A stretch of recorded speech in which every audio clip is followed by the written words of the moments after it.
vu que je veux pas mourir idiot, je me suis dit, il faut quand même que je teste cette culture pour voir, enfin cette méthode de culture pour voir ce que ça donne. Je vais repiquer, un petit coup d'arrosage. Je vais les garder en serre pendant, on va dire au moins 15 jours. Du bouton d'or, c'est vraiment une saloperie ce truc-là.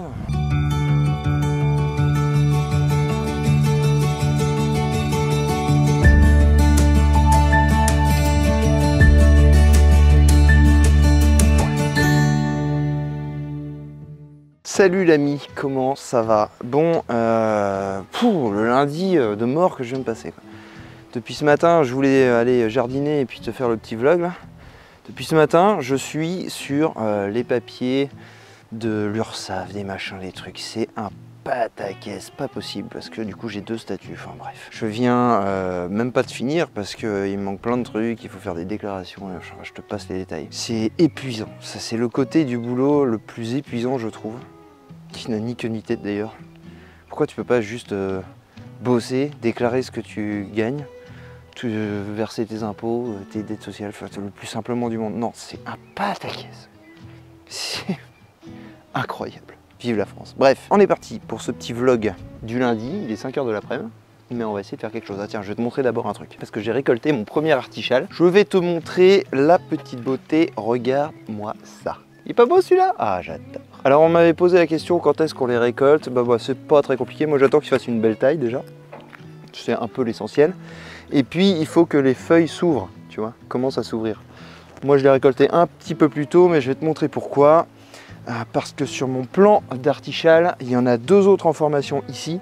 Et il y en a 2 petits ici. Un là et un tout petit là. Et moi je voulais qu'ils grossissent. Donc pour qu'ils grossissent, je vais couper, j'ai coupé le principal. Et au lieu de le couper juste en dessous, je vais le couper le plus bas possible. Alors il n'y en avait pas d'autres sur la tige, hein. Mais comme ça, le plant ne va plus envoyer de sève ici. Il va tout renvoyer dans les 2 autres tiges et ceux-là vont grossir à leur tour avant de mûrir.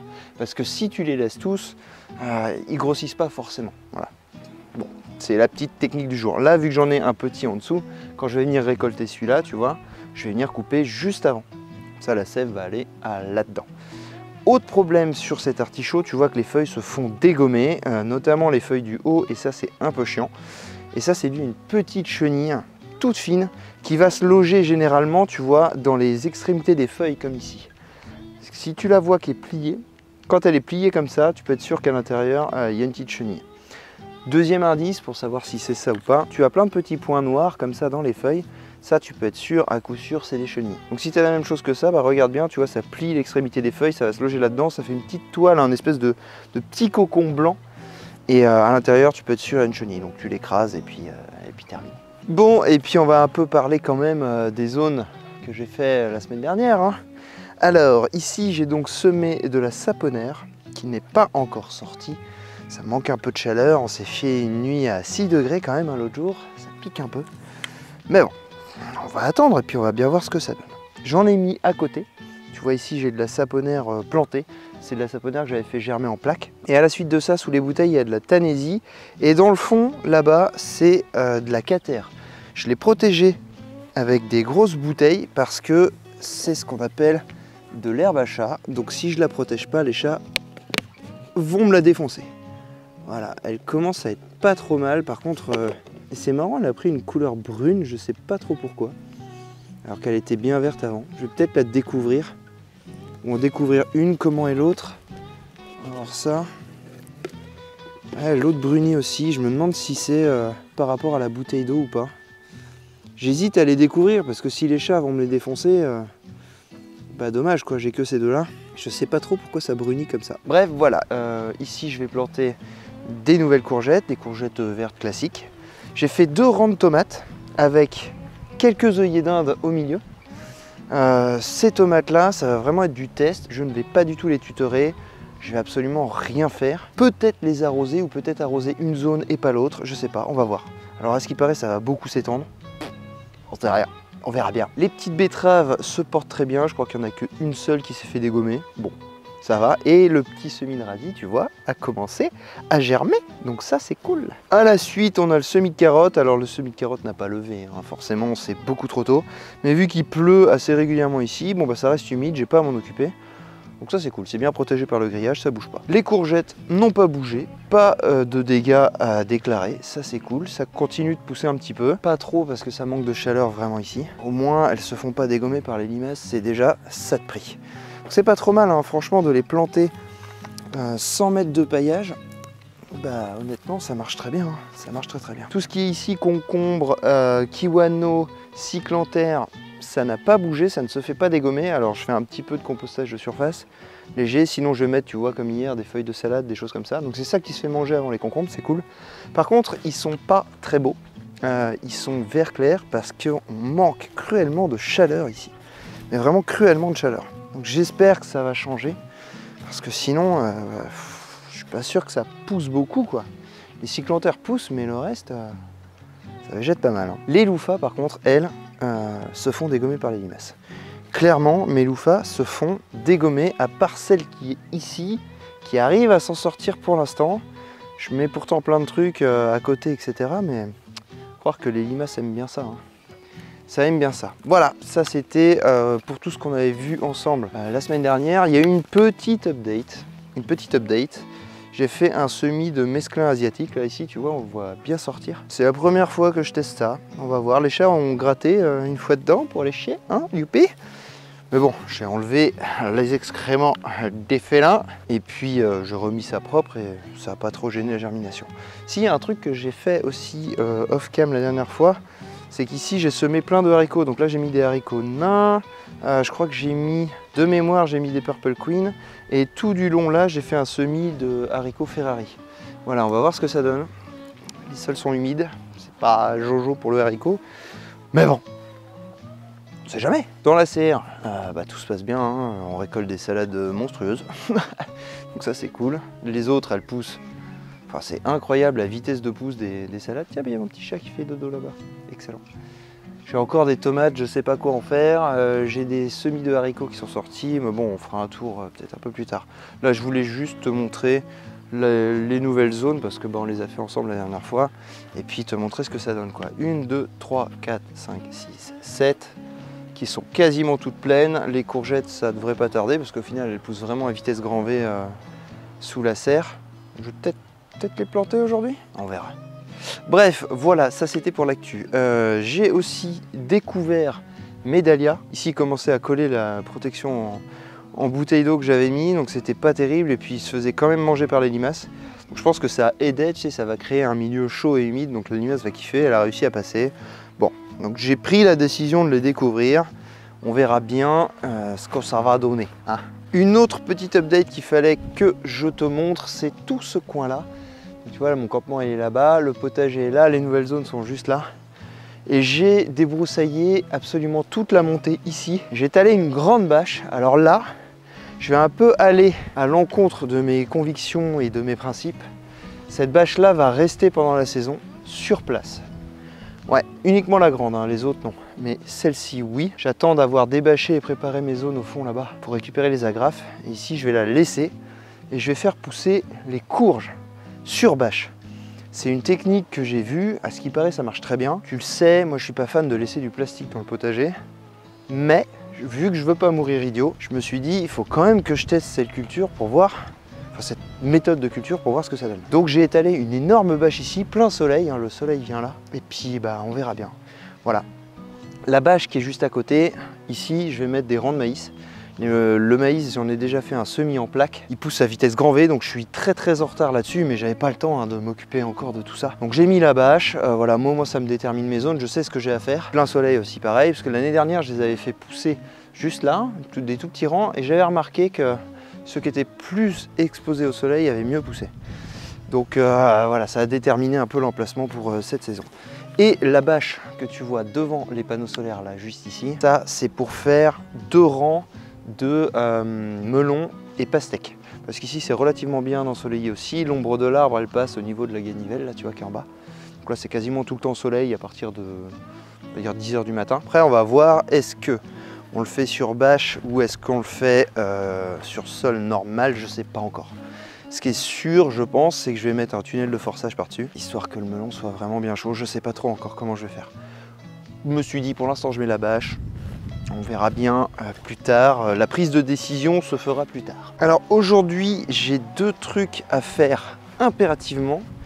Alors, désolé, il y a un peu de vent, j'espère que ça va pas trop s'entendre. Il faut que je prépare la zone qui est là, mais je pense que même j'aurai pas assez. Je pense que je vais préparer plutôt la grande qui est là pour pouvoir implanter les courges de Nice.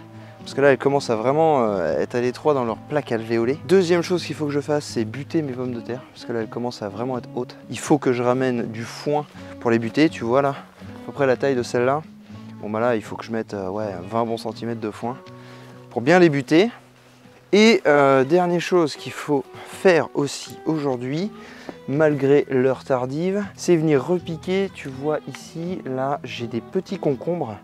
Et ben ça a germé x2 dans les trucs, donc là il faut que je les mette en pot individuel. À côté, c'est mes pastèques et mes melons. Je n'ai pas de germination pour l'instant. Je pense manque de chaleur. Voilà, j'espère que c'est ça parce que là... D'abord je vais commencer par repiquer les concombres, comme ça ce sera fait. Ils seront dans des pots individuels et puis après on ira s'occuper de pailler, enfin de buter les pommes de terre et on finira par la zone courgette là-bas. Je vais enlever la bâche, ça fait pas très longtemps qu'elle est là, je pense 2 semaines. Ouais, peut-être un peu plus, 2 ou 3 semaines, je sais plus. À mon avis, il y aura du désherbage à faire, youpi! Alors, ces petits concombres, moi je vais les mettre dans des pots comme ça, tu vois, un petit peu plus gros qu'un godet de 7. Et puis, terreau universel, classique. Là, je m'embête pas pour repiquer, hein. Ça pousse très bien là-dedans. Pour les semis, je prends un truc un peu mieux quand même. Mais pour tout ce qui est repiquage, il n'y a pas besoin de s'embêter. Hein. Il n'y a pas besoin de s'embêter. Alors, ça donne quoi ces petits bébés? Ah bah ça fait des bonnes racines tout ça. C'est parfait. Alors, faut pas les repiquer trop tard quand tu les sèmes comme ça en double et que tu veux vraiment garder les 2 plants. Parce qu'après les racines vont se croiser et c'est très très fragile donc tu risques de les casser. Même là, je vais y aller délicatement parce que c'est vraiment pas super. Hein. Le mieux c'est de semer une graine par pot. En vrai voilà, en y allant délicatement, tac. J'ai absolument... Ah si j'ai cassé juste une toute petite racine, bon, c'est pas gênant. Si je les repique comme ça va largement le faire. Et on met bien toutes les racines à l'intérieur par contre. Voilà, délicatement, le plus délicatement possible du monde. Mais bon, au moins, à la germination, quand j'en mets plusieurs comme ça, bah tu vois, quand il y en a 2 qui germent, ça fait une économie de terreau quoi. Et s'il y en a qu'une qui germe, bah au moins t'as pas rien. Que si tu fais juste une graine par une graine, bah des fois ça germe pas du tout et puis t'es marron quoi, faut recommencer. Alors que quand il y a 2 graines, ou 3 même, et ben t'as juste à attendre que ça lève un petit peu, que les 2 feuilles sortent bien. Et puis bah tu repiques délicatement, voilà, faut juste être délicat. Ça marche très bien. Ça marche très très bien, voilà, tu vois, il faut repiquer, un petit coup d'arrosage. Je vais les garder en serre pendant... on va dire au moins 15 jours, ça va pousser de cette taille-là à peu près. Bon, pas comme ça, hein, ça c'est des courgettes, mais ça va bien pousser. Et après, bah, j'irai les mettre en terre, en espérant que les chaleurs arrivent un jour. Bref. Ah bah là, c'est encore bien humide. Ça va être un peu galère à choper, non? Ça va? Ah, ça va. Ils sont vraiment pratiques ces plaques quand même. Hein. Le fait d'avoir un gros trou là. Hop là, bah tu vois, celui-là est beaucoup plus petit, parfait. Juste à prendre un pot. Un petit trou dedans. Là, on l'abîme quasiment pas. Hein. On l'abîme quasiment pas. Petit stress au niveau des racines, mais vraiment rapide, quoi. Puis on l'a mis dans un petit pot, là. Impeccable. Et voilà. Celui-là, on va l'avoir fait un peu plus souffrir au niveau des racines, mais bon. Ça va. Il s'en remettra. Surtout capable dans la nuit. Fouing, on se fait tous décapiter. Non. On va pas partir défaitiste, quand même. C'est pas très pratique quand les mottes sont détrempées, parce qu'elles se fissurent. Ah là là. Est-ce que je vais réussir à les avoir? Oui. Non, c'est pas évident là. Là la motte est vraiment détrempée, tu vois. Du coup c'est limite de réussir à les choper sans tout arracher. Hop là voilà, bien séparé. Et on le met de terre, délicatement. Voilà. Puis là je vais mettre quand même un arrosage. Parce que comme ça va vraiment venir coller la terre sur les racines. Et je pense que là ils vont en avoir besoin. Viens là mon petit bébé. Hop. Dedans, ouais parfait ça. Parfait. Franchement, ça se fait bien, hein. Ça se fait très bien. Je sais pas, il y en a qui m'ont dit ouais, ça se repique pas, machin, nan. Bah honnêtement, je fais tout comme ça et ça marche très bien. Voilà. Alors j'ai entendu parler d'un truc là pour les limaces, qu'il valait mieux arroser le matin pour pas leur créer un atmosphère favorable pendant la nuit. C'est chaud, humide, tout ça, blablabla. Alors franchement, oui. Je suis plutôt d'accord avec ça. Par contre, le problème c'est que si tu arroses le matin, dans la journée ça s'évapore grave vite sous la serre, quoi. Donc oui, effectivement, c'est pas bête pour la gestion des limaces, l'atmosphère, tout ça, blablabla. Mais pour l'arrosage, est-ce que réellement c'est la bonne solution? Je suis pas convaincu. Je suis pas convaincu. C'est compliqué quoi. Moi je préfère arroser le soir, comme ça au moins toute la nuit il y a plein d'eau. Les plantes, ça leur fait une petite pause dans la journée de gros beau temps, tu vois. Bon, ok, en ce moment il n'y a pas vraiment de gros beau temps. Mais bon, ça arrive où il y a des journées de soleil entières, tout sèche et je suis obligé d'arroser le soir, quoi. C'est ceux qui veulent testent, hein, mais moi je garantis rien. Et mine de rien, j'arrose tranquillement là mes petits plants là, mais regarde les tomates qu'elles ont pris là. Regarde comme elles ont grossi. C'est incroyable. Celle du milieu là, comme elle a grossi de fou. En quoi 4 jours, 5 jours, elles sont passées du stade de comme celle-là, tu vois, à ça. Wow, la vache, la progression de malade, c'est dingue. Ouais, du coup, ça me rajoute encore un truc de plus à faire. Faut que je mette les ficelles. J'ai toujours pas fait. Mais là, quand je vois comment ça pousse, va pas falloir trop traîner quand même, hein. Puis il faut que je surveille les gourmands aussi. Parce que oui, si je laisse les gourmands ici, je te raconte pas la forêt vierge, quoi. Là, non. Je vais couper les gourmands ici. Bon, allons nous occuper des pommes de terre. Parce que là, c'est menaçant au niveau de la pluie. Je vois un rideau de pluie qui s'amène droit sur moi. Génial. Génial. J'ai hâte. Bref, foin. J'en ai plus beaucoup. Il va falloir que j'en aille rechercher. Et puis, on va buter tout ça. Hop. Allez.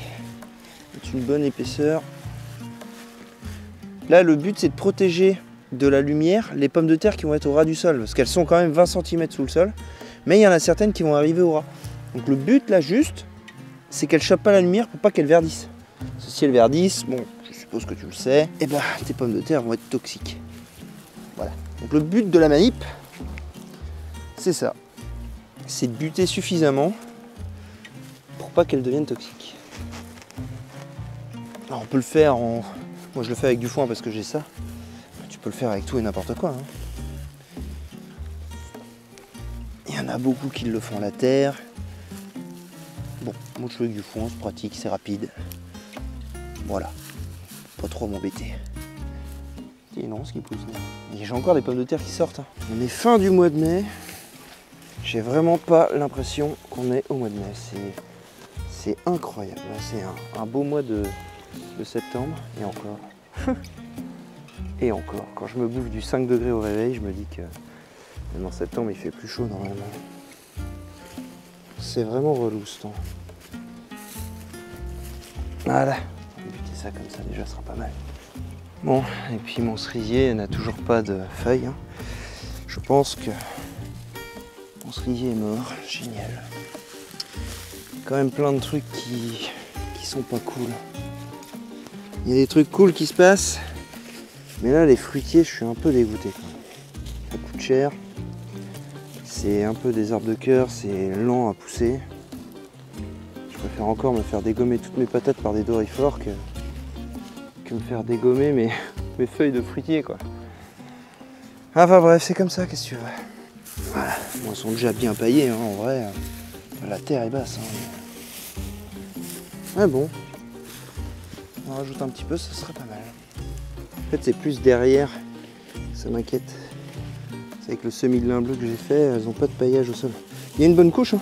Franchement, il y a une bonne couche. Ah, d'ici là, les patates vont pas verdir comme ça si tu veux, mais mieux vaut trop que pas assez. Bon, voilà, ça c'est fait. Mes pommes de terre sont paillées.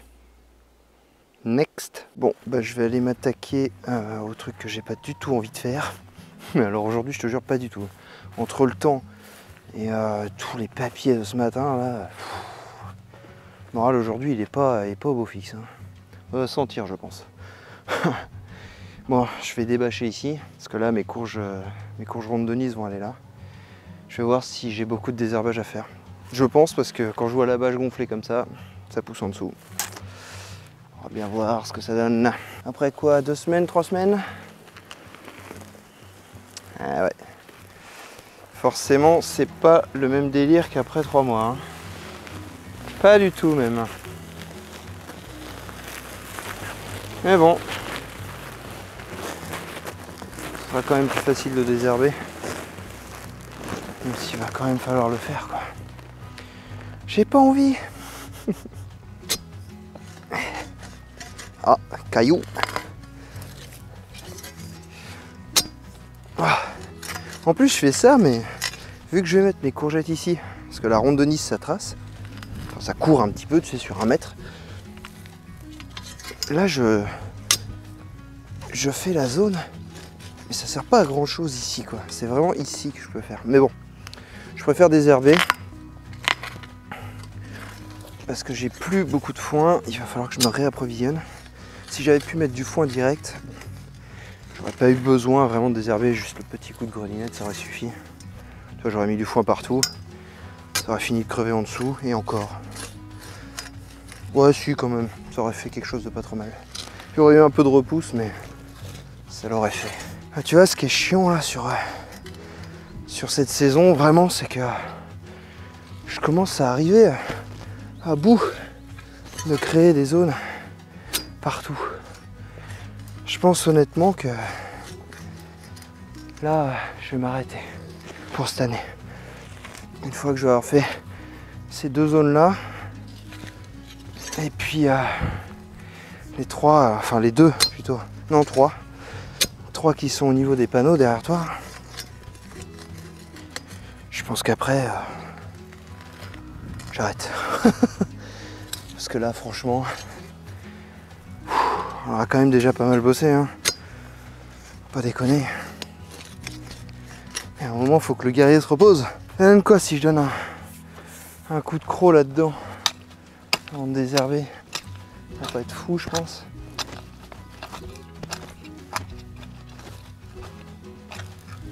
Ouais, non. J'espérais pouvoir aller plus vite.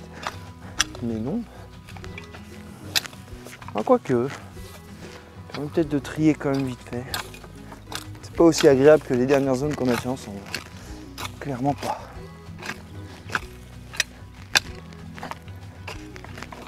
En plus la terre est encore bien humide là. Du coup c'est chiant, ça va se coller. Voilà. Encore plein de cailloux. Attention à toi.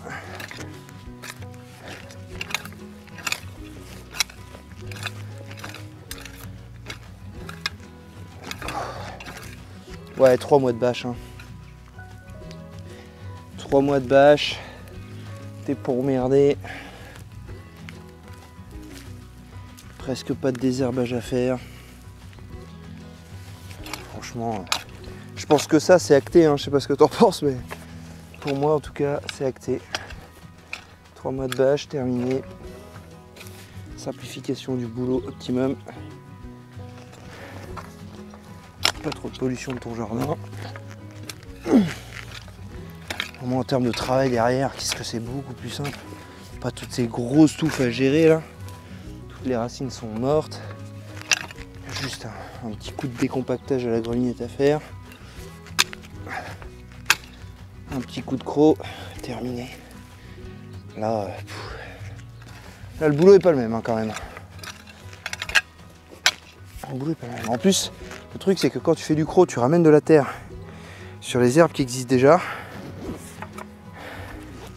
Tu es obligé de repousser la terre à chaque fois pour pas enfouir au final les herbes. Donc c'est pas terrible. Enfin pas terrible, ça se fait mais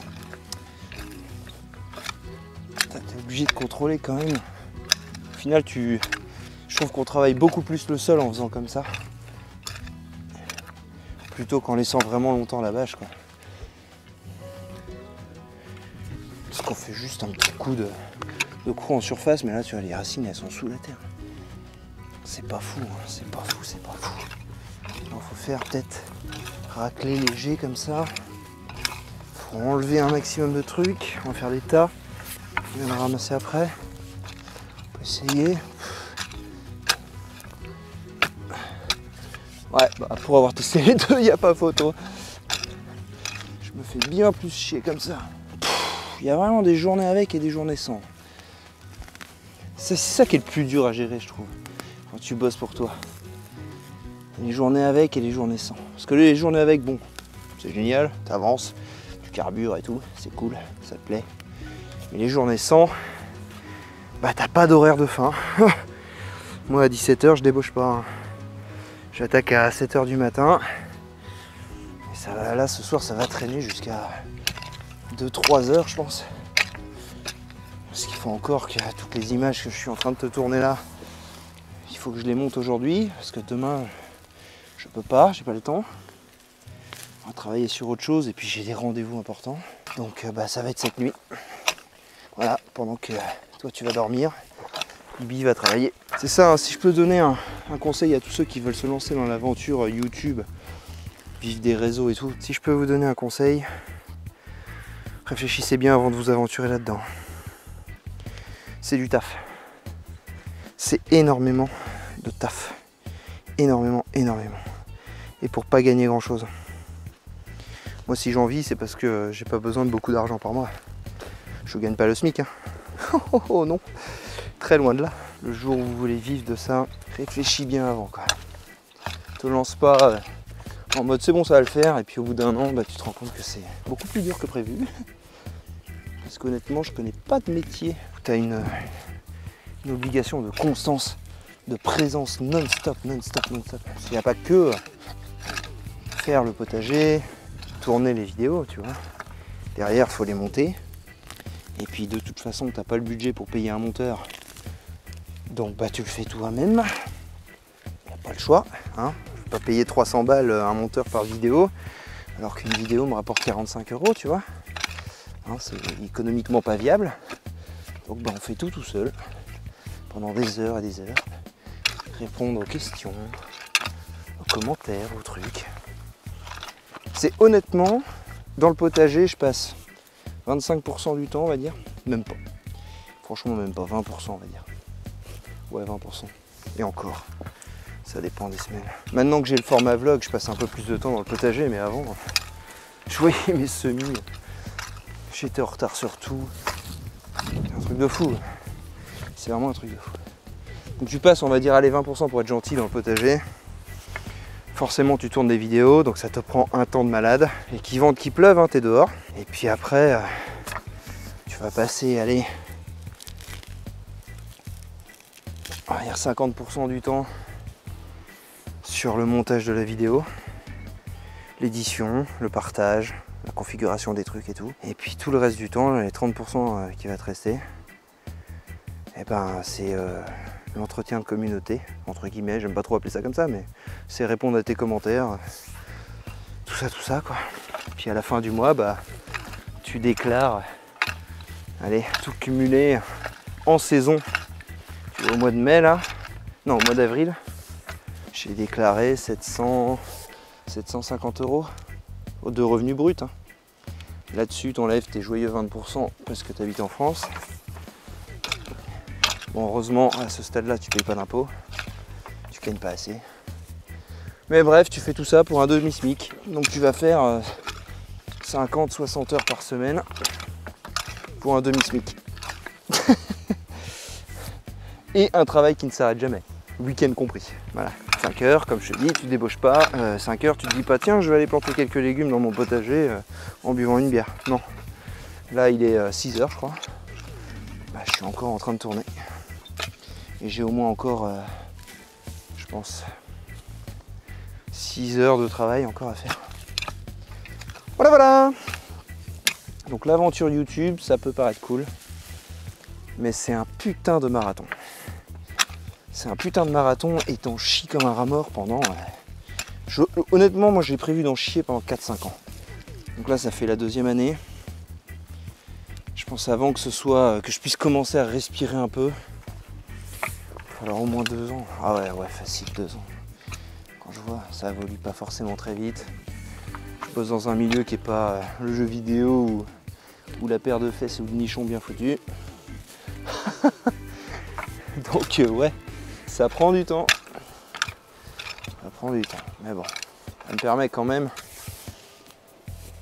de vivre entre guillemets de ma passion. Et ça, c'est pas négligeable. D'être assez libre quand même de ce que je fais, de mes décisions, de où je vais. Ça pour moi, ça n'a pas de prix, c'est clair. Mais faut le vouloir quoi. Tu sais quoi, là j'ai vraiment la flemme, je pense que ça va rester comme ça. Voilà, c'est pas trop moche. Il y a plein de racines, mais après il y a beaucoup de racines traçantes. Il y a encore du bouton d'or, c'est vraiment une saloperie ce truc là.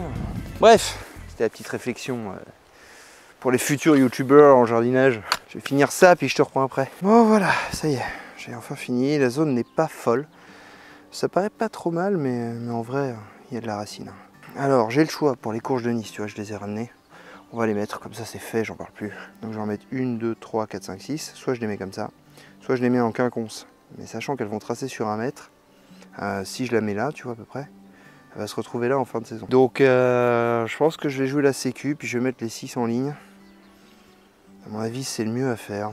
Ça, c'est évident, elles vont tracer. Petite courge de Nice.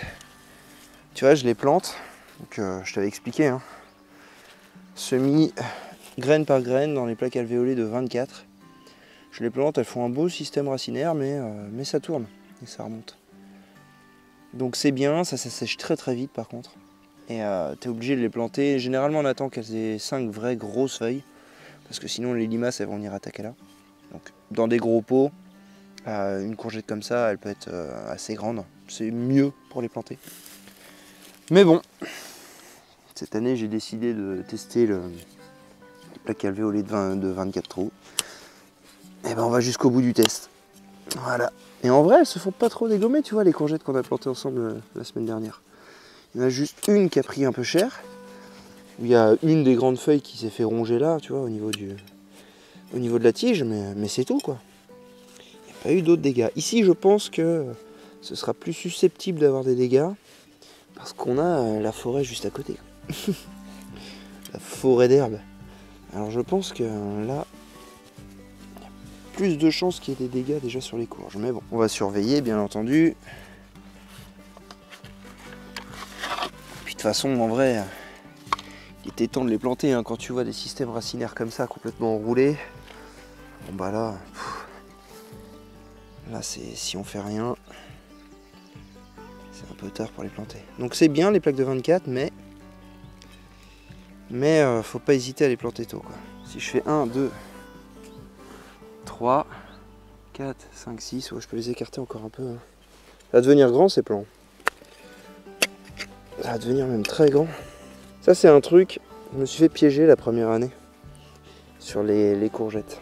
Je me suis dit ouais allez, 1 mètre entre chaque plant. 50 c'est bon quoi. Non, là ils sont déjà trop serrés. En vrai, hein, là c'est trop serré. Celui-là il aurait fallu que je le mette à peu près là, parce que ça fait des plants comme ça. C'est énorme. Donc là tu vois ce plan là il va faire ça, ils vont se gêner. Mais j'ai envie de les mettre que sur cette zone là, donc on va tester. Puis après tout, je fais encore comme je veux. Il faut 1 mètre entre les plants de courgettes. Il faut 1 mètre. Il n'y a pas à tergiverser ou à, comment on dit, il n'y a pas à tortiller du cul. Entre les plants de courgettes, il faut 1 mètre. Point. Faut que ce soit vraiment bien. Là, je l'ai mis un peu trop près d'ailleurs. 1, 2, 3. Oui, je l'ai mis trop près. Hop, pas grave. Il y a encore temps d'enlever. On va le mettre là. Tac. Ouais, je les martyrise un peu. Je suis pas vraiment délicat là, je t'avoue aujourd'hui. L'essentiel, c'est qu'ils soient dans la terre. Là, tu vois, ils se sont fait manger même dans les godets. Ils sont pas moches quand même pour des trucs, des plants dans des petits godets. C'est pas moche. J'aime assez cette technique de plaque alvéolée. Sur le gain de place, de temps et tout ça. Tu remplis une plaque, tu sèmes une graine, terminée. T'as pas de rempotage à faire, t'as rien de tout ça à faire. T'économises un terreau de malade. Mine de rien, c'est pas mal. Voilà, impeccable. Ça c'est fait. Allez, je vais mettre les dernières courgettes des zones qu'on avait fait la dernière fois ensemble. 1, 2, 3, 4. J'en ai 7. Sur la zone, j'en avais mis 1, 2, 3, 4, 5.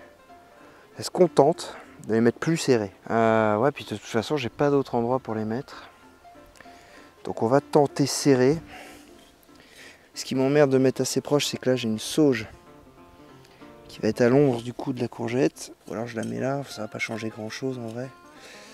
On va dire que je vais en mettre une là, ici vraiment au bord. On va la mettre vraiment au bord. Voilà. Et ensuite, on prend le milieu. On va dire que c'est environ ici. Ouais, je pense que je suis pas trop mal là. Le milieu est là. Et j'en ai 2 à mettre dans cet espace-là. Ah si, ça va en vrai. Une ici, ça va, l'espace est pas mal. C'est que ce sera plus proche. Ça va juste être embêtant pour la sauge du bout, mais sinon ça va. On n'est pas à 1 mètre, mais bon. Ouais, par contre là j'ai moins d'espace. Hein. Le milieu, c'était pas vraiment le milieu, Nico. Bon, c'est pas grave. Une ici et une ici, puis voilà, on va faire ça comme ça. Ça va forcément se gêner un petit peu, mais bon. Allez, on fait ça comme ça. J'ai 3 vertes.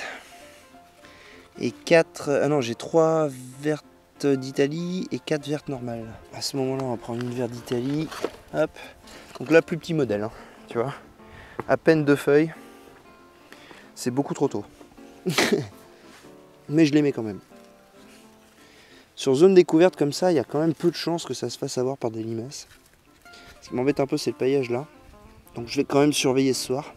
Parce que quand tu crées des nouvelles zones comme ça, pendant 4-5 jours, t'es pas trop emmerdé par les limaces. Mais après, tout de suite, hein, c'est fou, hein, ça vient s'installer là-dessous. Ça va assez vite. Donc il faut quand même surveiller régulièrement. Alors t'as le temps de profiter de ces quelques jours de répit, tu sais, quand tu viens de créer tes zones. Hop. Et puis si je vois que ça se fait vraiment attaquer, bon bah compostage de surface, chasse nocturne, le compo gagnant, hein. Y a pas de secret pour les limaces. Il n'y a pas de secret. Je vais sûrement pas mettre de la cendre, ça c'est sûr et certain. J'ai un sol ici qui a un besoin d'être rééquilibré, je pense. Quoiqu'il est quand même pas trop mal. Si je mets de la cendre, alors là, c'est la période qui est plaisante. Mais en même temps, tu stresses un petit peu, tu sais. Parce que tu implantes tes petits bébés là dans le potager. Et puis, bah, tu penses à eux quand même, hein. Alors, moi j'ai la chance, c'est d'être ici la journée. Mais je me souviens les autres années quand je devais partir au travail. Ah, le matin, tu te lèves plus tôt pour aller contrôler que tout va bien. Et puis le soir, quand tu rentres, c'est le premier truc auquel tu penses, c'est d'aller voir un peu comment ça se passe. Entretenir. C'est... Ouais, la période un petit peu stressante, je trouve, le mois de mai. Et après, juin, normalement, commence à arriver. Normalement, hein, on n'a pas ce temps-là non plus. Ça arrive une période un peu plus cool, quoi. Tu vois, je vais le décaler un peu par là, remarque. Ah, il y a une galerie là. Ah non, c'est pas une galerie. C'est moi en retournant la terre, j'ai dû créer un trou. Bon, bref. Ouais, vivement que le beau temps s'installe quand même, hein. Ça manque cruellement, là. De chaleur. Je vois la gueule des concombres. J'espère que je vais quand même avoir une production cette année, hein. Voilà. Ici c'est terminé. Oh, mine de rien, je suis content, je me serais pas pris la pluie. À mon avis, elle arrive là, hein. Je sais pas si tu vois là-bas. C'est pas ouf. Bon, en tout cas, c'est cool. La zone de courge de Nice est faite. On en a 6 là. Ici, on a 5 courgettes. On a 4 vertes d'Italie, une ronde de Nice. Donc en tout, on a 7 rondes de Nice. 4 courgettes d'Italie, 7 vertes d'Italie. et 4 courgettes vertes normales. Donc on est pas mal là. Je pense que là, même si je me fais dégommer un ou deux plants, la courgette j'en aurai. Bon bah l'ami, je vais te laisser sur ça. Je commence à avoir bien froid et puis bah maintenant toutes les vidéos que je viens de tourner, il va falloir que j'aille les monter. J'aimerais bien faire ça aujourd'hui et j'ai encore plein d'autres trucs à faire. Prends soin de toi, des bisous et puis je te dis rendez-vous à la semaine prochaine pour l'avancée de ce potager. Peace.